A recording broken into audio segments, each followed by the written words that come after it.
I've always had a guitar in my hand from the early age of like 5 years old. But I guess when I really started writing music that actually sounded reasonably okay was probably about 15, 16 years old. I played every pub in Swindon probably about 10 times over, so yeah, I'm quite used to being in one. Feels like home. My influences growing up were probably, well, no, Tracy Chapman was probably the biggest, actually, because the self-entitled album was the first album I ever heard. It was an album that my dad gave me. And then after that album, I asked him for more. And then people like Eric Clapton, Paul Weller, Bob Marley, all of those, and Bob Dylan as well. So most of the greats. The album's out in April the 18th, I think. It keeps changing, but it's been a long time. But I think it had to take that time, if you know what I mean. It's like we've learned a lot of things along the way, and now we've got the album to a point where I'm really happy and proud of it. So yeah, I'm looking forward to it. We had about 30, 40 songs that we're really happy with.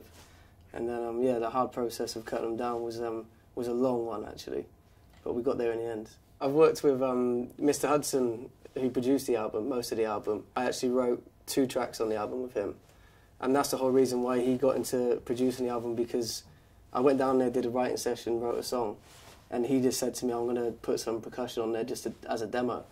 And then I received a demo. And I was always looking for this kind of middle ground between traditional songwriting on a guitar and using these modern kind of beats and stuff, and he did exactly that. So I kind of said, look, the demo sounds great, why don't you make all of them sound as good as that, you know?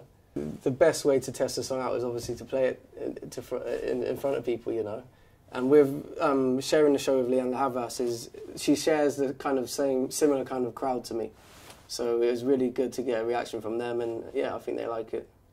Don't Go was a blessing, actually. In one, it gave me a platform so anything I write, I can send to people when people are here and I get feedback, you know. If I was to work with anyone, it would definitely be Norah Jones.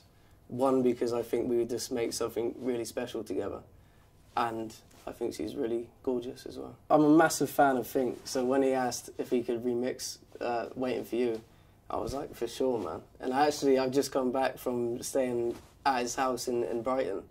And we've just been writing so many songs, man. He's a good guy to work with, so it's a pleasure. I've got a tour coming up called Waiting for Josh. Hashtag Waiting for Josh. And basically, people can go on my Facebook, fill out a small form, and depending on their age, location, and how many people they can get to their living room, then I'll turn up with an acoustic guitar and play 5 or 6 songs off the album. So it's quite simple, but it could be quite fun as well.